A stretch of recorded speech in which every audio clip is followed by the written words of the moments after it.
We are in White Castle along the historic River Road, and just like the majority of the communities along the Mississippi River, White Castle got its name from a plantation that used to stand here. Go to patreon.com/LouisianaDread to learn more about these massive plantations and the people who used to live there through our estate series, exclusive to Patreon members. Now, there were a bunch of plantations in this area, and they had names like Annandale, Samstown, Lone Star, and Tally Ho, but the three major ones were White Castle, Belle Grove, and arguably the most popular today, Nottoway. 1883 was the earliest survey I could find, but White Castle definitely existed prior to the Civil War. At the beginning of the 1900s, White Castle was established as a town due to the immense logging boom. An influx of businesses lured people to settle the area because of all the cypress trees. It was a more profitable industry than the sugar being cultivated until the inevitable happened. The cypress became depleted and the economy fell back into agriculture as it was in the 1800s. But back in those days, each plantation had its own sugar mill. You had 700 plantations, that means 700 sugar mills working and churning out sugar. Over time, most of these mills consolidated into larger mills that would service many plantations. By 1970, White Castle had three major sugar mills: Court, Texas, Cedar Grove, and Catherine Supples. Presently, only one, Court, Texas, located just south of White Castle in LA1, is still in service. There's also a small runway for a crop dusting plane to spray the crops. During the 1950s, the chemical industry entered the area, congregating around the Mississippi River between Baton Rouge and New Orleans, which is now grimly called Cancer Alley.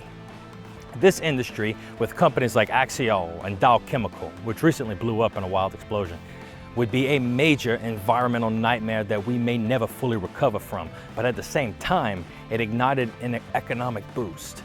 These companies would employ hundreds of people, but the town would go into dilapidation slowly.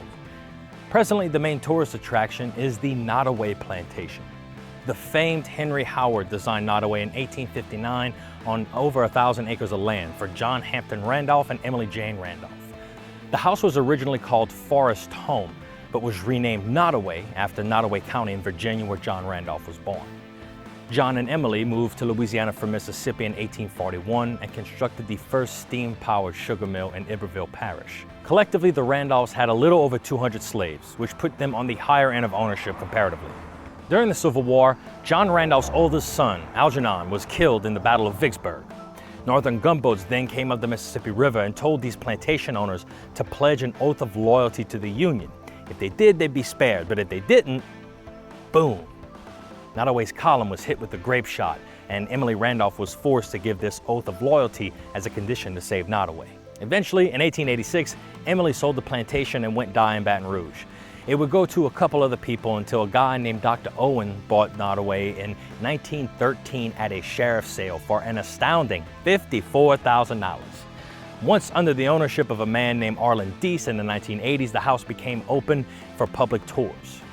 Paul Ramsey of Sydney, Australia, bought Nottoway from Deese in 1985 after he stayed here on the property for a while for business. Under Ramsey's tenure, Nottoway has become a resort destination, and after a bunch of renovations, hundreds of thousands of tourists have flocked to see her grandeur. Now, while driving through Louisiana, be sure to stop and explore White Castle, because it's teeming with history, especially at Nottoway. We couldn't bring you this information without your support on Patreon, and would like to thank those who have already contributed and encourage anyone watching this video right now to consider becoming a patron at patreon.com/LouisianaDread. For more Louisiana history, horror, folklore, and culture, be sure to subscribe to this YouTube channel. I'm Kyle Crosby, and this is Louisiana Dread Quick History.